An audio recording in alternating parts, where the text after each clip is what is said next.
प्रियजनों, राधे राधे, जय श्री कृष्णा। मैं हूं चाणक्य राज भारद्वाज और आप देख रहे हैं राशि ज्योतिष दर्पण मन का सुख जीवन का। अप्रैल 2024 के राशि फल को फलित करने की श्रृंखला में आज जिस राशि के विषय में हम चर्चा करेंगे प्रियजनों, वह है कर्क राशि। प्रियजनों, मेरे साथ बने रहिएगा आप अंत तक वीडियो में, क्योंकि मैं बताऊंगा कर्क राशि के जातकों के लिए कैसा रहेगा अप्रैल 2024। सभी विषयों पर विस्तार से चर्चा करेंगे और वीडियो के अंत में मैं यह भी बताऊंगा कि किस तरीके से ग्रहों की अशुभता से बचा जा सकता है कुछ उपाय करके। तो प्रियजनों, शुरू करते हैं, देर नहीं करते, और हमेशा की तरह जो शुरुआत करेंगे वह करेंगे प्रियजनों गुरु से। तो गुरु की स्थिति देखते हैं प्रियजनों। आपकी राशि से जो गुरु गोचर कर रहे हैं वह कर रहे हैं दशम भाव में, यानी कि आपके कर्म स्थान में। देवगुरु बृहस्पति का आपके कर्म स्थान में होना अत्यंत शुभ है। देवगुरु बृहस्पति को जानते हैं, सौर मंडल का सबसे बड़ा ग्रह। विस्तार करने के लिए जाना जाता है। आपके कार्य क्षेत्र को विस्तार करेंगे। आप जो भी कार्य कर रहे हैं उसको बड़ा रूप देंगे देवगुरु बृहस्पति। व्यापार कर रहे हैं तो उसको भी बड़ा रूप देंगे।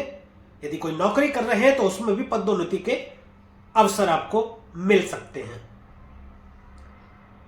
व्यापारिक दृष्टि से अत्यंत उत्तम है ये गोचर देवगुरु बृहस्पति का दशम भाव में आपके लिए, और पिता से संबंध आपके बहुत अच्छे रहेंगे। पहली ही दृष्टि देवगुरु बृहस्पति की पंचम दृष्टि आपके धन भाव में जा रही है। देखिए, दूसरा भाव धन भाव है, परंतु यह निवेश का भी है, कुटुंब का भाव है, वाणी का भाव है। वाणी आपकी अच्छी रहेगी, जो बोलेंगे उसका प्रभाव दूसरों पर पड़ेगा। सामने वाले पर आपकी वाणी का ऐसा प्रभाव पड़ेगा कि लोग आपकी बातों को मानेंगे। कुटुंब में बढ़ोतरी हो सकती है। बढ़ोतरी होने के दो कारण है, दो तरीके से बढ़ोतरी हो सकती है। या तो किसी का विवाह हो, या आप स्वयं विवाह योग्य हैं तो विवाह के योग बनाते हैं देवगुरु बृहस्पति, या फिर संतान प्राप्ति हो जाए। यदि कहीं आपने निवेश किया हुआ है तो निवेश में आपको लाभ के अवसर प्राप्त होंगे। लाभ प्राप्ति के योग बना रहे हैं देवगुरु बृहस्पति दृष्टि डाल करके। और पैतृक संपत्ति या धन आपको यदि कोई मिलने वाला है तो उसमें भी आपको लाभ के योग बन रहे हैं।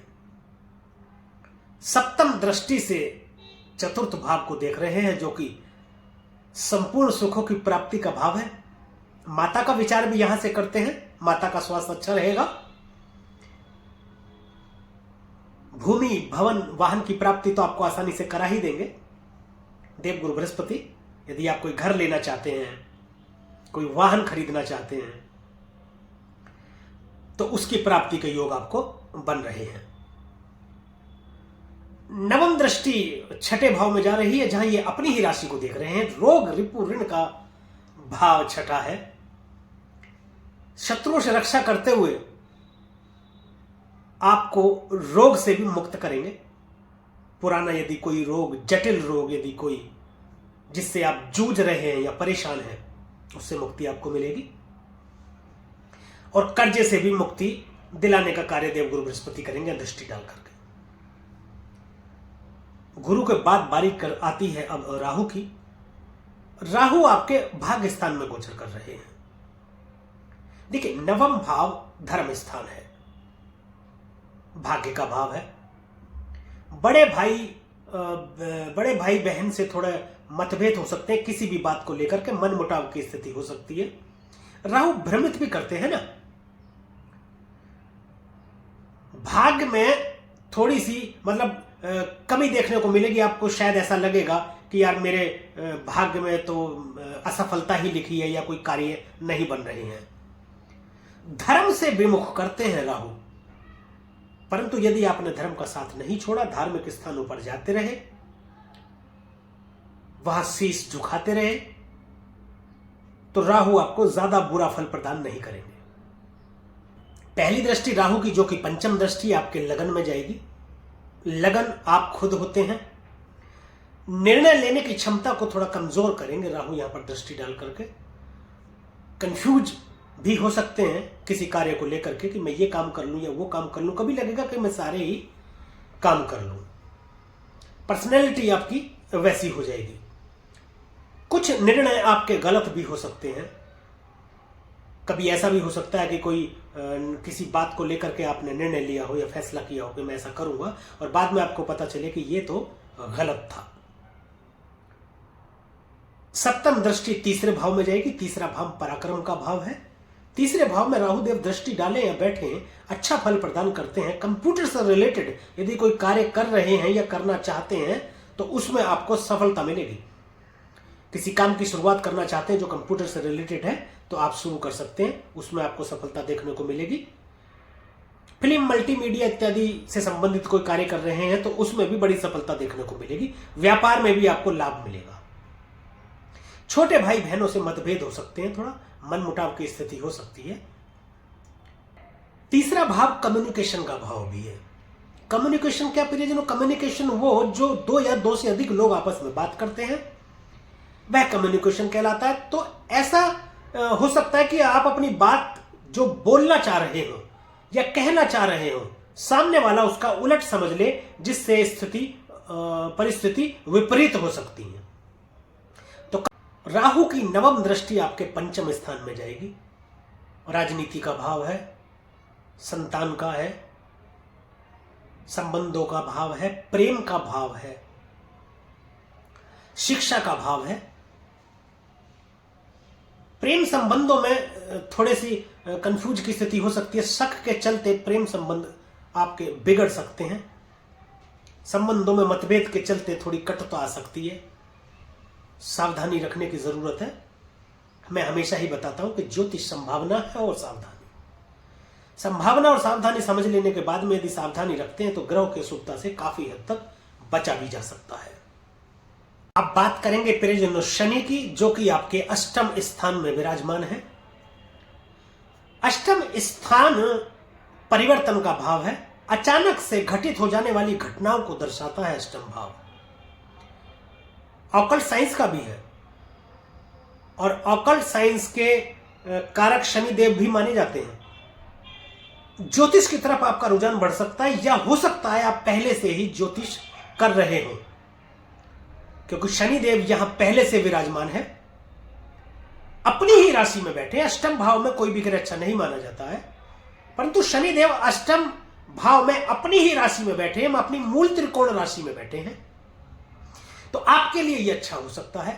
ज्योतिष की तरफ रुझान बढ़ सकता है। तंत्र मंत्र गूढ़ विद्या गूढ़ रहस्य की तरफ आपका रुझान हो सकता है, परंतु यात्राओं में दुर्घटना की स्थिति बन सकती है, उससे भी आपको सावधान रहने की आवश्यकता है। धार्मिक यात्राएं आपकी होंगी, धार्मिक जगहों से आपका जुड़ाव होगा। ससुराल पक्ष से कुछ तनावपूर्ण स्थितियां बन सकती हैं, उसमें आपको सावधान रहने की जरूरत है। शनिदेव की पहली तृतीय दृष्टि आपके दसम भाव में जाएगी, कर्म स्थान है। कार्यों में प्रगति देखने को मिलेगी। उसका महत्वपूर्ण कारण एक यह है कि गुरु यहां पर पहले से विराजमान है। गुरु के आगे शनिदेव नतमस्तक होते हैं, ज्यादा बुरा फल प्रदान करते नहीं हैं जहां पर गुरु होते हैं। या यूं कह लीजिए, यदि शनिदेव अपने स्वभाव के कारण, आपके गुण धर्म व्यक्तित्व के कारण यदि कुछ नकारात्मक करेंगे भी, तो गुरुदेव बैठे हैं, वह हाथों हाथ तुरंत ही उसको सही भी कर देंगे। सप्तम दृष्टि धन भाव में जा रही है शनिदेव की। वाणी का भी भाव है। वाणी पर आपको संयम रखने की जरूरत है। वाणी में दोष उत्पन्न होने के चलते आप किसी मुसीबत में फंस सकते हैं, किसी कष्ट का सामना हो सकता है आपको। ससुराल पक्ष से तनावपूर्ण स्थितियां रहेंगी। स्पेशली मैं बात करूं तो पैसों के लेन देन को लेकर आपके ससुर से आपके संबंध थोड़े खराब हो सकते हैं। शनिदेव की दशम दृष्टि आपके पंचम स्थान में जाएगी, जहां पर राहु की भी दृष्टि है। अब देखिए, सभी ग्रह अपना अपना प्रभाव देते हैं और राजनीति में तो कोई बहुत बड़ी उपलब्धि आपको दिला सकते हैं शनिदेव, परंतु निवेश इत्यादि आपको सोच समझ कर ही करना चाहिए, उसमें नुकसान की स्थिति हो सकती है। केतु की बात कर लेते हैं। केतु तृतीय भाव में स्थित है, पराक्रम का भाव है।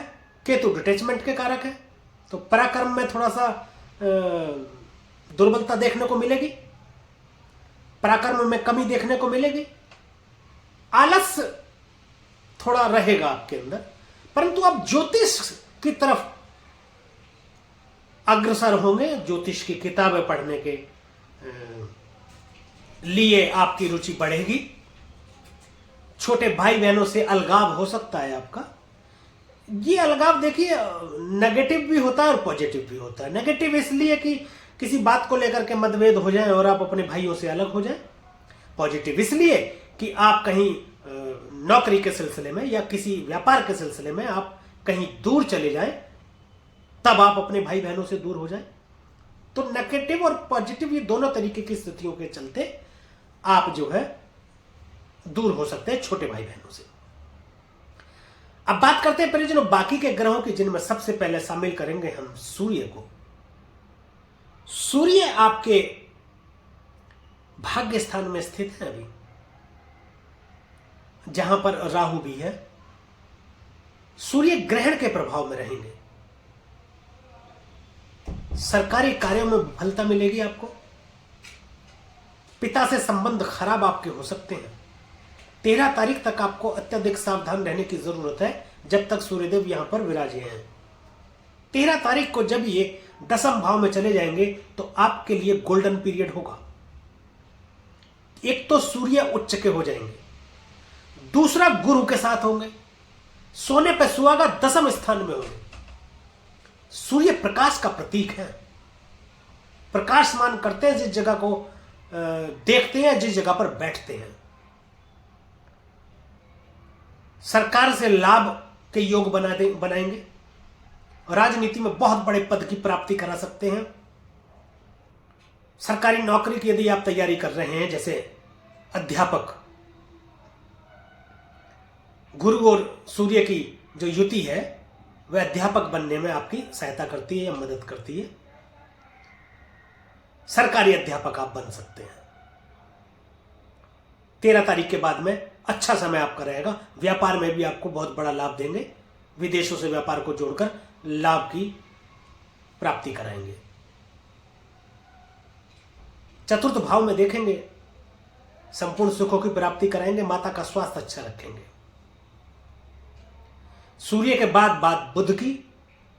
बुध भी भाग्य स्थान में आपके वक्री होंगे, फिर अस्त भी होंगे, उदय भी होंगे, परंतु वक्री रहेंगे तो थोड़ा नेगेटिव प्रभाव रहेंगे। और नेगेटिव प्रभाव रहेगा और राहु के साथ होने से भी। कागजी संबंधी जो भी कार्य हैं उनमें आपको विशेष ध्यान देने की जरूरत है, खास तौर से हस्ताक्षर करते वक्त। आप किसी नौकरी में हैं या किसी व्यापार में हैं, अपने सहयोगी का आप पदोन्नति करते हैं या स्थानांतरण करते हैं, तो सोचने और समझने की आवश्यकता है। वहीं यदि आप चेक इत्यादि पर भी हस्ताक्षर करते हैं तो उसमें भी आपको सावधान रहने की जरूरत है। और एक विशेष बात, वाणी पर नियंत्रण रखने की अत्यधिक आवश्यकता है। देखिए, वाणी बहुत महत्वपूर्ण भूमिका निभाती है हमारे जीवन में। वाणी के बिना कुछ नहीं है। बिना बोले आप कुछ कर नहीं सकते। सोच समझकर बोले, जरूरत हो तो बोले, ना जरूरत हो तो ना बोले, क्योंकि वाणी में दोष उत्पन्न होने के चलते किसी कष्ट का सामना कर सकते हैं आप, किसी मुसीबत में फंस सकते हैं। बुध के बाद बात शुक्र की, जो भाग्य स्थान में स्थित है। प्रेम विवाह के योग बनाते हैं, संतान प्राप्ति के योग बनाते हैं,